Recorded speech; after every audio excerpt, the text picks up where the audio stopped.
Welcome to the Designated Drinker Show, the podcast that's raising the bar on craft cocktails. I'm your host, Louise Sullis, and with me, as always, is my very, very talented friend. She's my favorite game show contestant, the mixtress, DC Gina. Hi, Louise. That's exactly what I was going to do. Oh, you're little Bob Barker. My little Bob Barker. Yeah, so Yes. it is game show time, Gina. All right. So let's play Name That Fellow.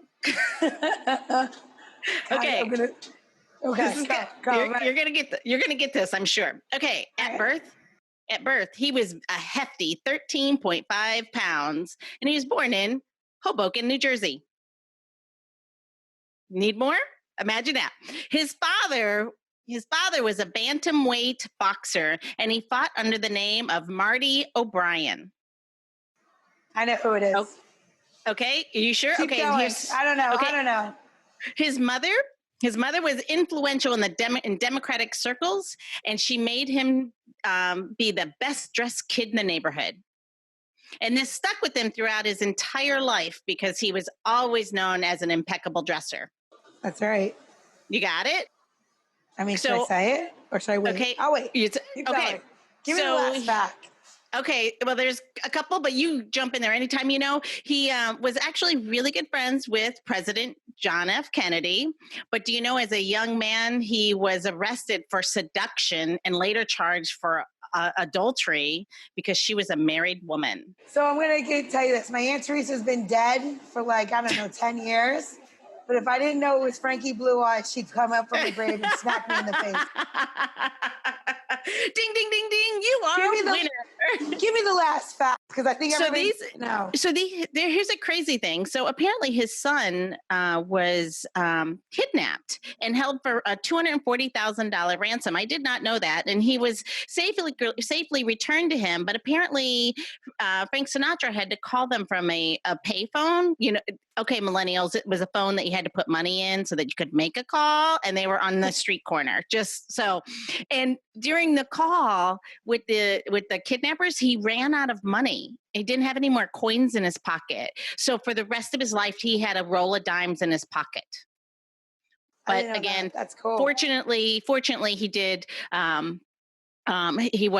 His son was returned to him safely. So anyway, the other thing I had for you is that Lauren Bacall actually is the one who deemed them the Rat Pack. And they actually referred to themselves as the Summit.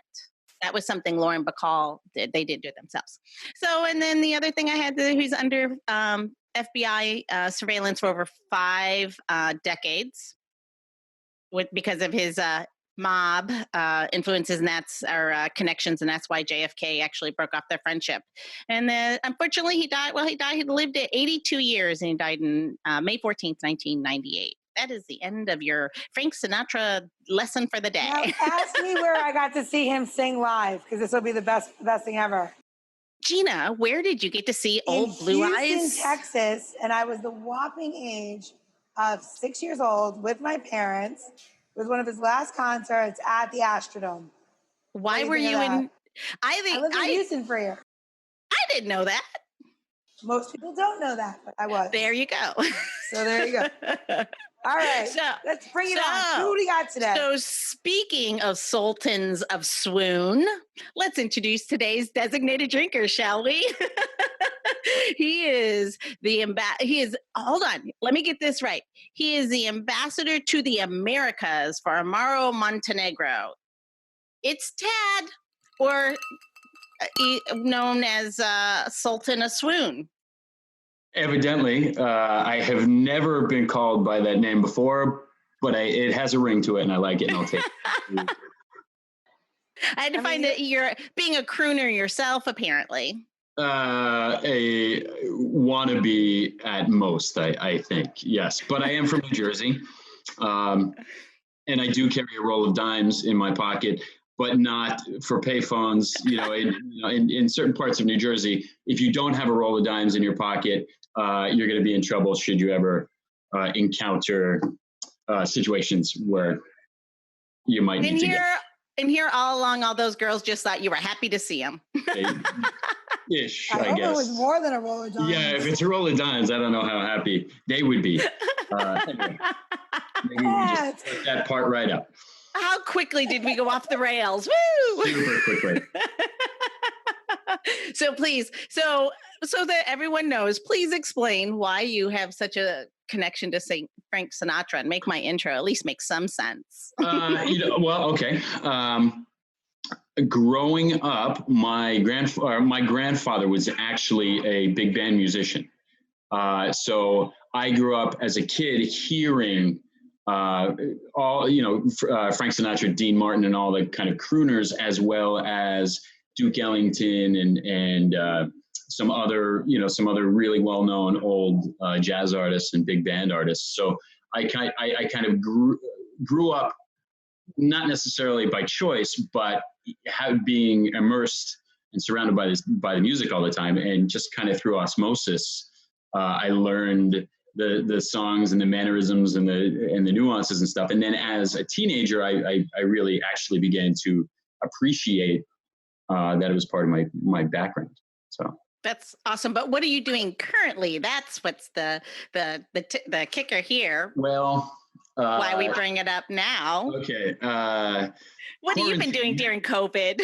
Quarantine has been, I live alone on a little lake in New Jersey, and had to find ways to keep myself sane and occupied, but also, find ways to hopefully bring a little joy to, the throngs of people who've been stuck at home and potentially over the last few months have been down and blue. So, I get my whisk out or my lemon squeezer, and I sing into it without, with abandon, sort of not, just having tons of fun.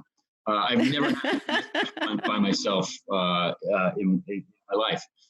Nor have I orchestrated so many things, because it just started on a whim. I just told Alexa to start playing something. No, good. I thought Alexa was going to go. And was on the phone with a friend who was actually herself very sort of having a down and out depressive sort of night. So that's kind of how it started, just as a lark.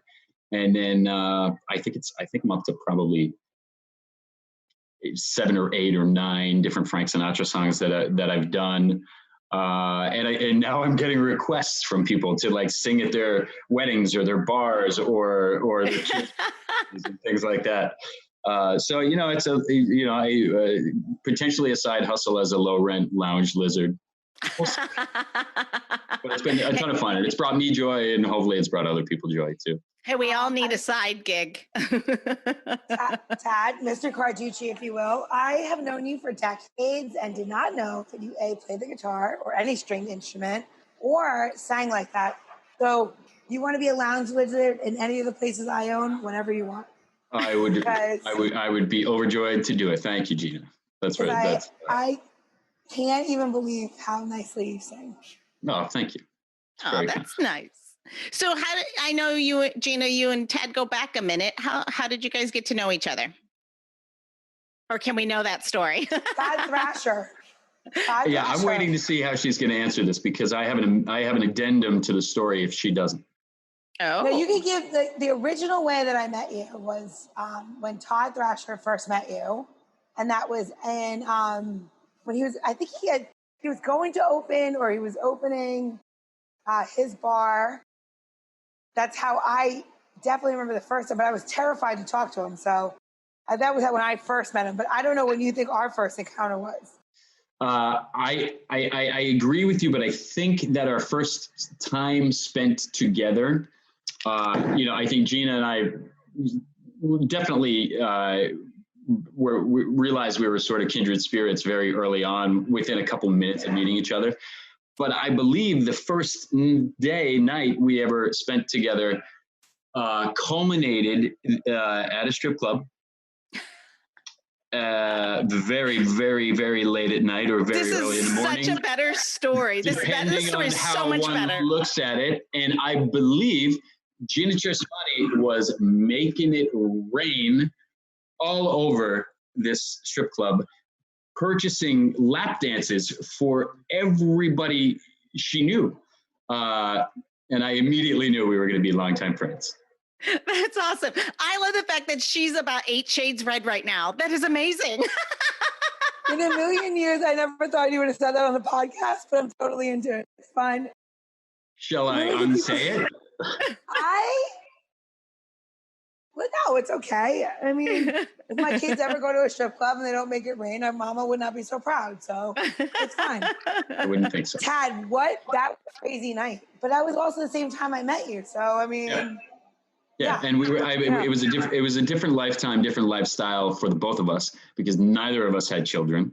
We were on the road. We were out late. We were in bars. We were running bars. You know, dying right now. It was fun time. That doesn't happen very often. No, but you know what? We were lucky. We all came up in the industry at a time where there was no money. And you did it because you loved it.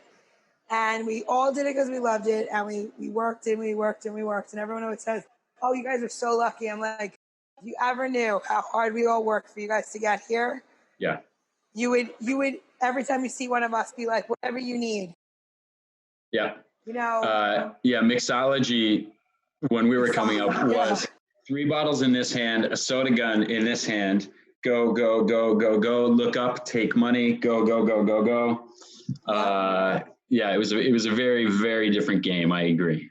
Or sleeping in like 3 people in a room for Tales of the Cocktail, or not sleeping at Tales of the Cocktail, or bumping on trips. You still do that, Gina. You still have like 3 people in your room, always when we're at Tales. Hold on, but I pick the bill now. Because yes, you do.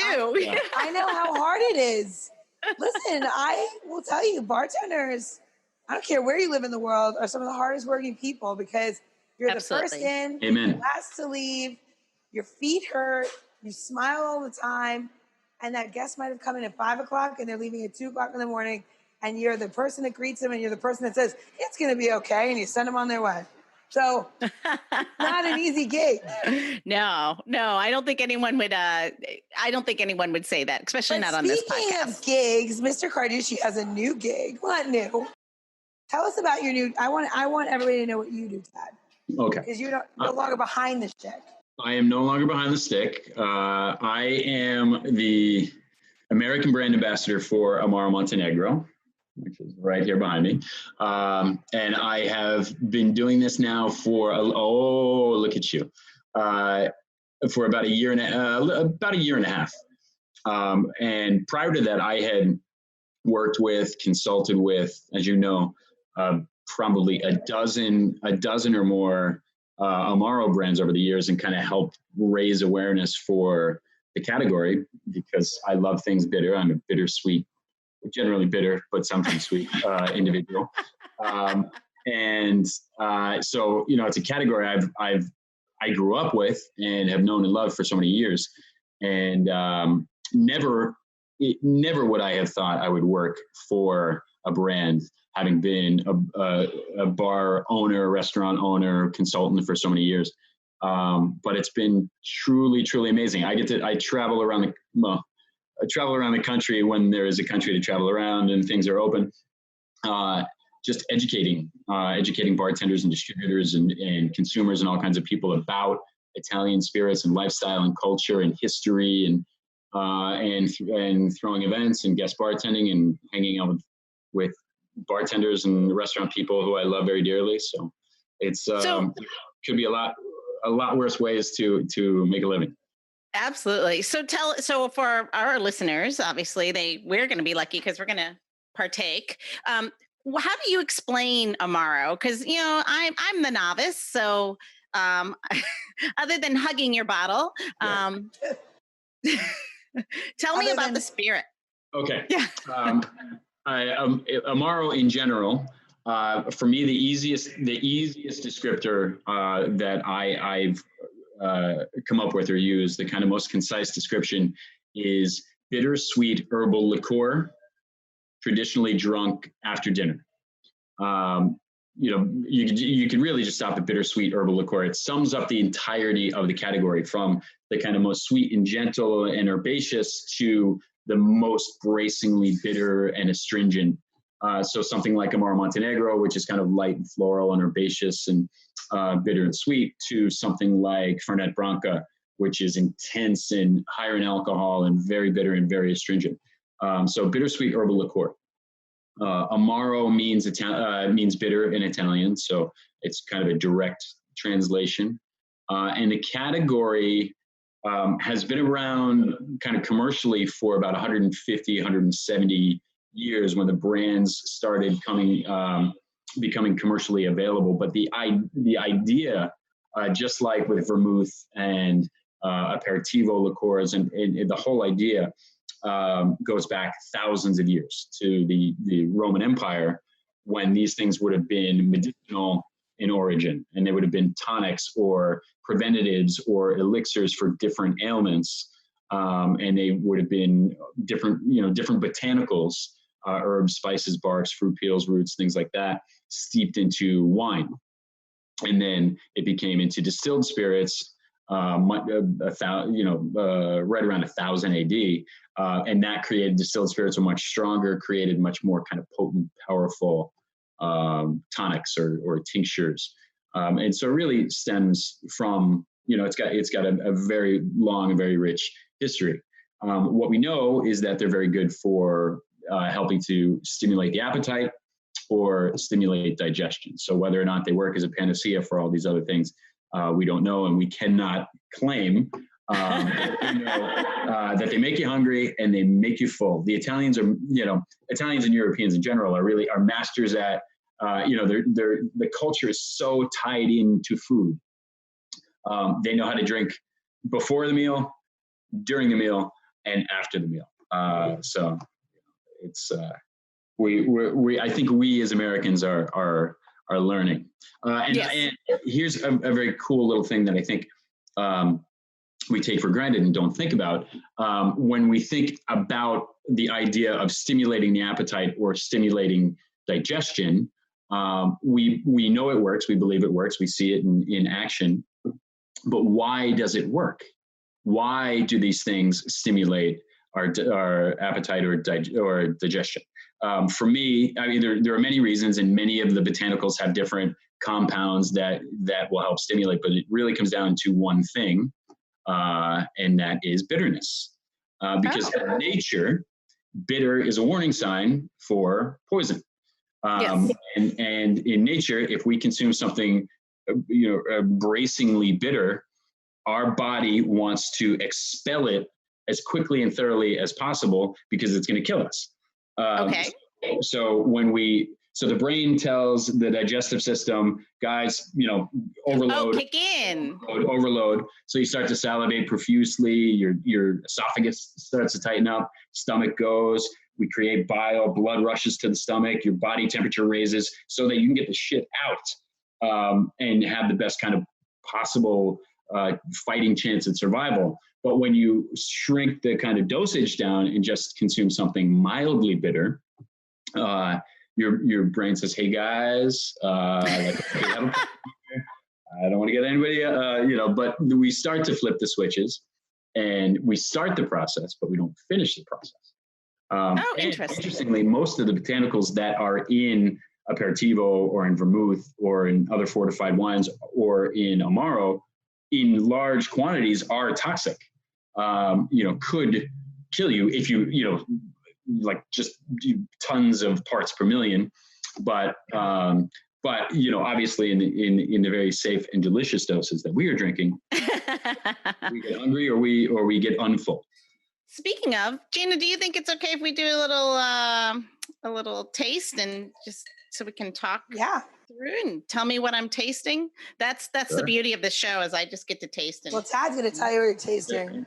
I am going to just smell it. I'm going to tell you a funny story. My grandmother used to take Montenegro, and she put it in sugar on her on the table with a little bit of lemon and let it sit out because it was so aromatic. And when you add lemon to it, it smells like you smell more of the roses. Yeah. That's amazing. That's such an old school Italian thing to do. Yeah, It's funny. Montenegro has so many. I hear so many stories like that. It has. It becomes like an integral tool, especially with cooking or anything aromatic in people's kitchens all over the place. All right, so what you are tasting, I wasn't. I love that you're sorry. I should have asked. It's so cute. Thank you. It's cheeky. All right, so Amaro Montenegro is from Bologna, Italy.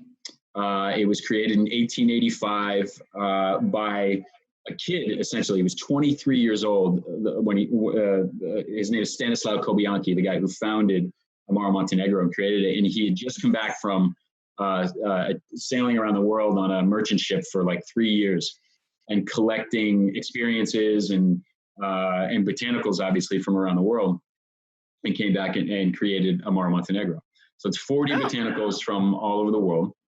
And some of them are from Italy, things like oregano and marjoram and wormwood, which is what gives Amaro Montenegro its bitterness. But then, cinnamon and cassia and nutmeg and cloves and things like that from Sri Lanka, Vietnam, the Spice Islands, China, India. So it's really a very global Amaro, whereas some are very regional and very specific to certain areas. But that's part of what I think makes it really kind of cool is that, the restaurant business is this hodgepodge of people from all over the globe, different cultures, different walks of lives, coming together, different ways that we've all been trained, but kind of coming together to grow and learn and teach and share and create this beautiful industry that is greater than the sum of its parts. And in a very small way, Amaro Montenegro is kind of the same thing. Ingredients from all over the world that came together from different cultures, married to Italian ingredients, and then creating something very unique, very singular. I think it's really interesting. To your point, it immediately made my tummy warm. Good. Yep. Good. Cheers! I didn't even wait. You're welcome. Cheers. Cheers to you. Cheers to you. So, like Gina said, it's very. On the Amaro scale, Amaro Montenegro is absolutely one of the most approachable, in my opinion. It's got a nice balance of bitter and sweet. It's not overly anything. It's very balanced. We think about it kind of as circular, no sharp edges, everything's sort of in balance, but tons of floral, like roses, absolutely, violets and other flowers too. And then orange peel is a huge one. And then for me, that kind of cinnamon and nutmeg and things like that come in. But you also get ginger and chocolate and all those baking spices. When you said, Tad, when you said oregano, right? So like my family is from northern Italy, and then I have family from Italy, but like the oregano is so different. It's like very light, and the leaves are very soft. And as you go closer to the south, they get very pungent and tougher and smaller and rounder. So they're like even more concentrated. And I, to this day, in my garden, still have 2 different kinds of oregano. I use one for pastas, and I use one for like salads or something if I'm going to infuse. Right. But this one, that floralness, that rose, definitely comes from that northern style of oregano, which is more floral. Yeah. Beautiful. Interesting. Especially when you use it and fry it. It's really nice. Yeah, agreed. And there's also, so things like we use 3 different types of oranges, 4 different types of artemisia or wormwood, which brings that kind of earthy floral bitterness, and then cinnamon and things like that. But also one of the big ones is coriander seeds, which we don't talk about often. A lot of people don't think about, but that sort of dried lemon peel, citrusy sort of note comes from coriander seed too. It's kind of a cool one. It's really complex. You talk about it being bitter, which it is. It definitely is. But just for our listeners and people, I know Amaro is sometimes less known spirit for the novice. Yeah, sure. It does. I mean, when you said that coriander, that lemon, they're really beautiful notes, and some of them are really small. And then if you just listen to them, they're there. Or you just have to open yourself up to it. It's Well really said. Well said. and having creative director. But it also helps like having drinks with guys like you and Gina, because you start Guys. well, you guys, you guys are it helps it. Yes, folks like you. I'm just fucking with you, Louise. Someone has to. Seriously. Everyone should. No, but I mean, Dad, let's make a drink. Smart folks like you help us understand what's in there. So thanks. Jesus, right, Gina. Listen, such an asshole. And I'm stealing that from you, Louise, if you don't mind. Just listen. Just listen. They're there. I like that one. I like that. I feel like we need to make a drink. Okay, what are we doing, Gina? All right, so I am going to make my drink frozen, and I'm hoping that everybody has a blender. Is that true? We do? Yes, it is true. Okay. Yes, miss. Fabulous. So one thing I love is our bitter cocktails in the summer, and I love grapefruit and gin and Aperol and all of these things, right?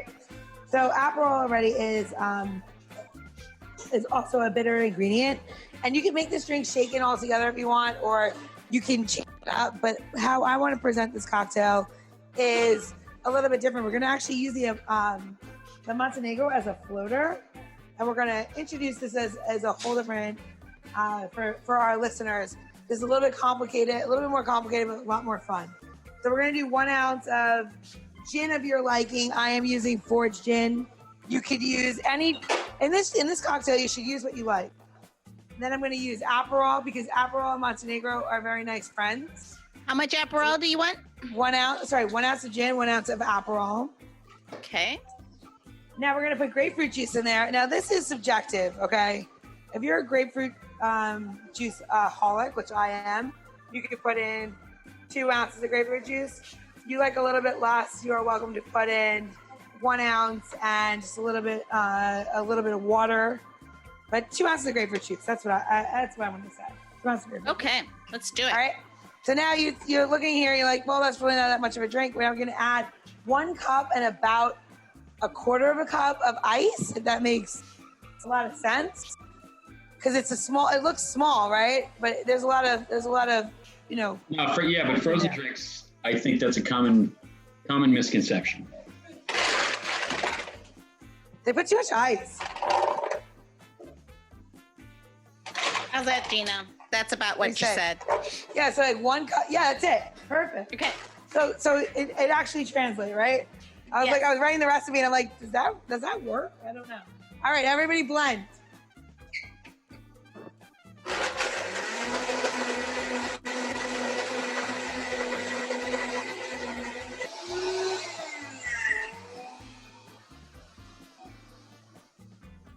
All right, you're back?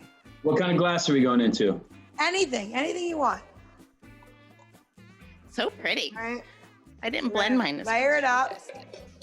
Sure that Ted is the same thing. And then we're gonna float our Montenegro around the side. So it's like a little island. Oh. Right? You have this beautiful little float happening. And then one thing that I'm a big fan of the proper garnish. And you can do one of 2 things. You can use a little bit of grapefruit skin. So you basically make a little bit of like a 50-cent piece. And you're gonna put it across the top to give it a little bit of zest. And then if you have pink grapefruits and you wanna make it just like a little bit prettier. Look, I did a perfect one. Look, Gina, I need you to rub my belly. Look how good that is. That is perfect. That is a gorgeous disc of I just want to put it. Would Dale approve though? Dale DeGraff? And you kind of you put it like this. And if you were a Catholic or grew up Catholic, God, does this not look like your first communion? Absolutely. Like symbolicness. So maybe we'll call it the first communion. Who knows? There we go. Mine isn't quite as good as yours this time. But look. It's really good. It's delicious. Cheers. Cheers. Cheers. Salud. I'd like to live on an island that was surrounded by a sea of Montenegro. Yes. Myself. That would be a good place to live. What's wrong with that? That would be a drunken day.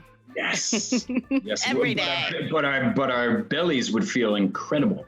Our digestive system would be in top form. If I can, and I want to throw in there too, I work in the Amaro category, but also the aperitivo, the before dinner, before eating side of things too.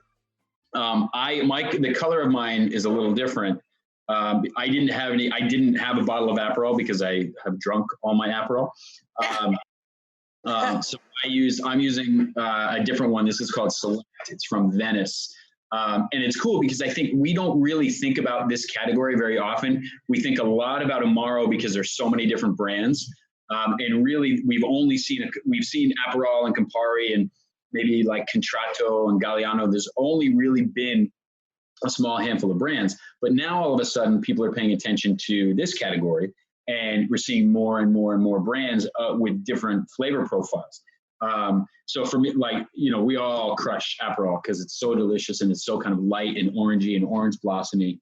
But there's a whole kind of range of different things in there. So like Select is a little more savory. It's more like juniper and rhubarb. It's a little more, I don't know what the word is, like savory and a little more robust, I guess.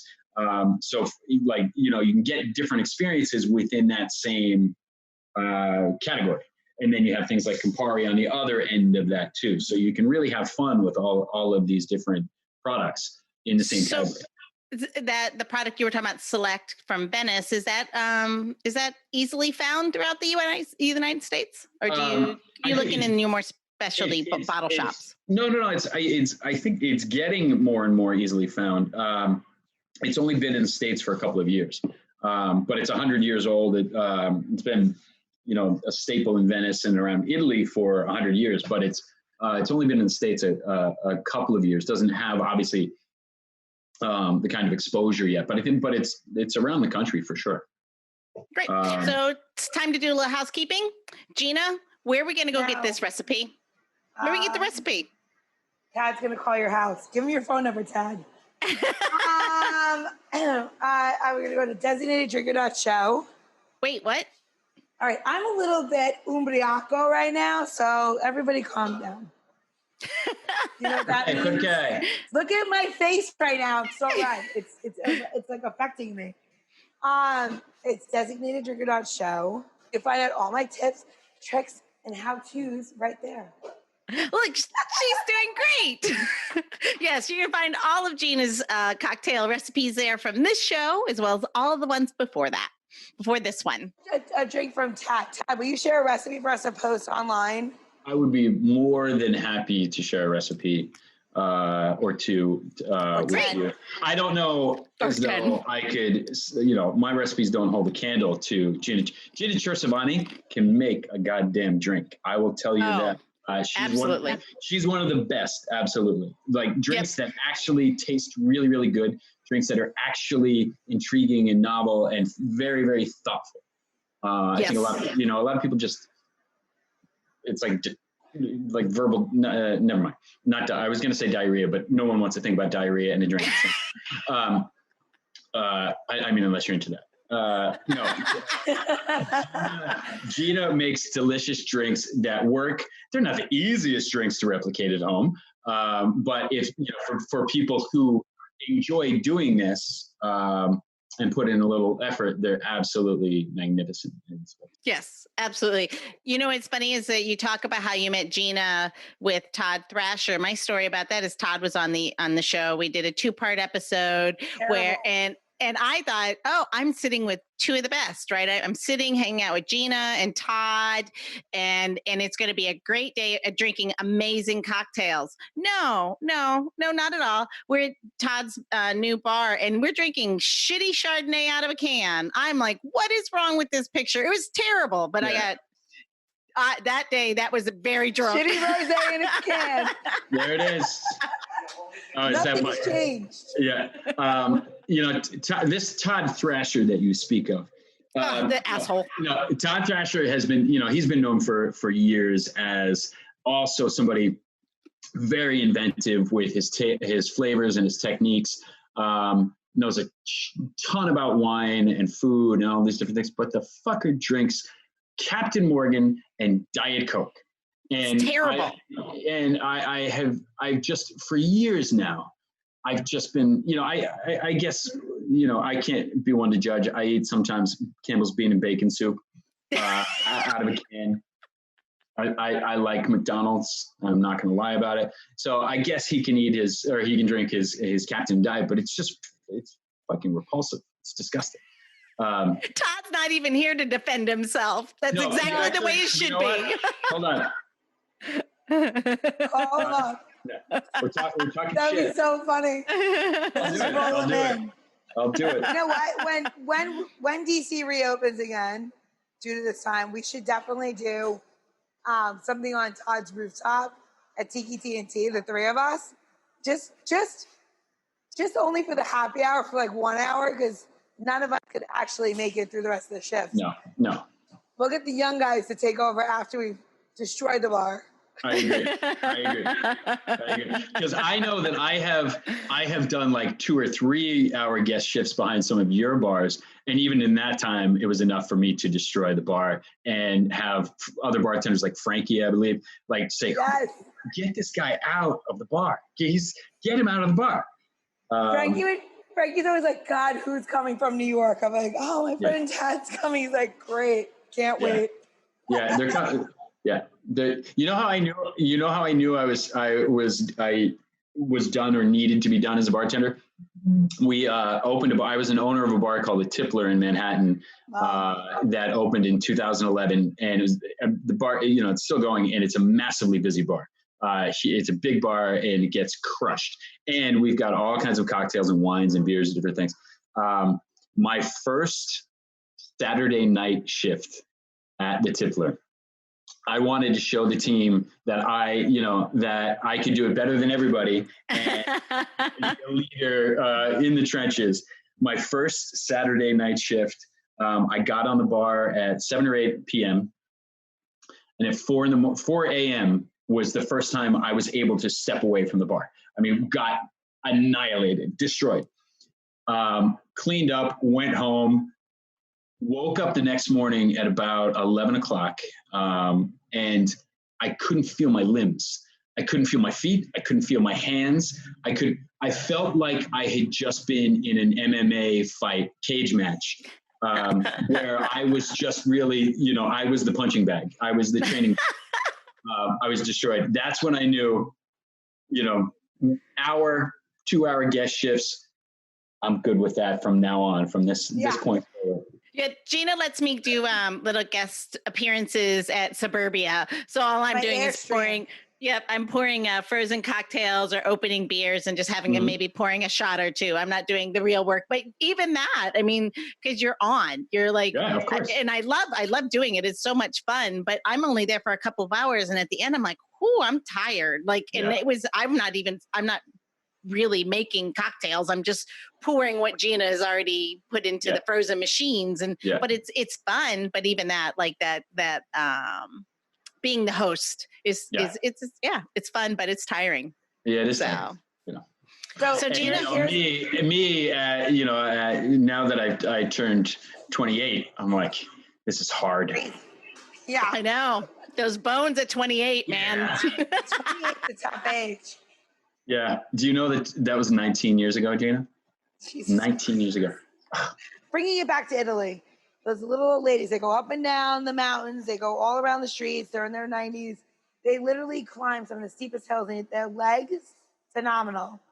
But I feel like this, if we don't continue to do that as like an industry or go behind the bar, whatever, you're going to forget your legs and then, can't do it anymore. Yeah. You got to do it always a little bit. Yeah. No, it's you can't stop. You can never stop. You have to keep going. You have to be active. You have to be working. I agree 100%. But there's an additional, there's a lifestyle element. There's a mentality that they have that I don't know as though we truly understand. And there's a vivacity and sort of everyday exuberance about even little things that keep them, that drive them, that keep them going and keep them healthy mentally and physically and spiritually. that I think we as a nation need to embrace and learn. And you know what?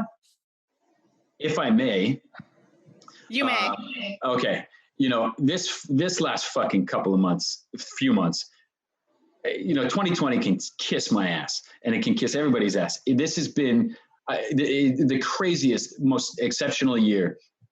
And obviously, you know, COVID-19 and the pandemic globally is such a horrific thing. But if I can call it a silver lining, you know, I think one thing that we're learning, that we have learned, is to slow it down. You know, we haven't had a choice, but in that, you know, the isolation, I think a lot of us have had to learn to find joy in being home, find joy in conversation, find joy in cooking, find joy in the very, very littlest, simplest things. And I think it's hugely valuable. And I hope that it's something it's going to translate and is going to become woven and rewoven kind of into the fabric of our lives. But I think Italians understand that. And I think especially the older generation, just, you know, slow it down. And certainly singing into a lemon squeezer is something that people should be doing far more. Dad, I think you should close out the show. I think you should just close out the show. No, wait. You can't close it yet, Gina. You cannot close it yet because you've got one question left. Dad. Good Lord. I do. All right. I told you. I don't know what happened. Dad. So in this world of like all the kids, your kids, that identify themselves with like the honeybee, and they're like, Dad, I love it, and I need like the honeybee pillows and all the stuff. If you can identify yourself with one ingredient, what would that ingredient be and why? So what's your spirit ingredient? Yeah. Spirit or cocktail ingredient? No, any spirit ingredient. It could be pepper or whatever you want. It could be a food. It could be a cocktail. It can be an ingredient. Yeah, something you can't live without. Or defines you. Embodies you. Yeah. Oh, Jesus Christ. This is the kind of question you have to give somebody like a week to prepare for. Okay. All right. Because we're talking things Italian and I have it on the mind, I am going to say, I'm going to say basil. Because basil is something that I use in many different forms, whether it's sweet Italian basil or purple basil or Thai basil. I use it to cook all the time. I always have a plant going somewhere in my house, and I'm always snipping it off to throw either like into, if I'm making like a margarita or something like that at home, for if I want to press a date or something like that. A couple leaves of basil. In so many different foods. I make ramen, like for the kids, I'll use shitty instant ramen, throw an egg in there, a couple basil leaves, and they think I'm a hero. So it's incredibly universal. And it's a variety of anise, but it's a very specific variety, of like sort of anise flavors that is a bridge. And it's a bridge for many different things. So maybe that's what it is. Maybe I see myself as a bridge, a cultural bridge, bringing the joy. I'm really talking out of my ass now.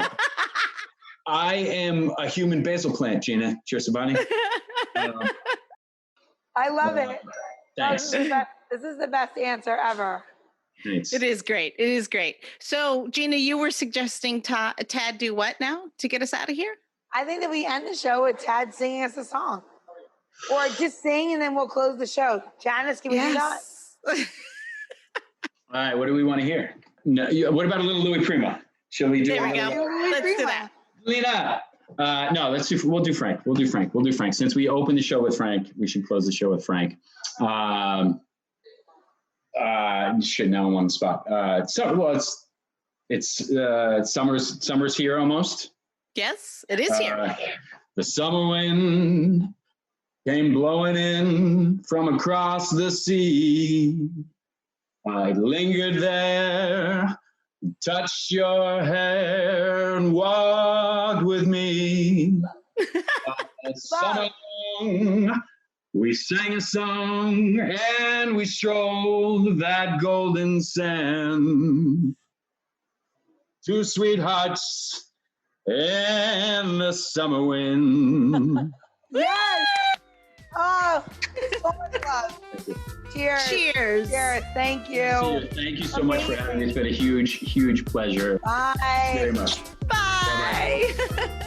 The Designated Drinker Show is produced by Missing Link, a podcast media company dedicated to connecting people to intelligent, engaging, and informative content. Missing Link is a proud partner of Hearing Charities of America, a nonprofit organization that supports those who are deaf or hard of hearing. To learn more about HCOA or to find out about Missing Link's other podcasts, head over to missinglink.company. That's missinglink.company.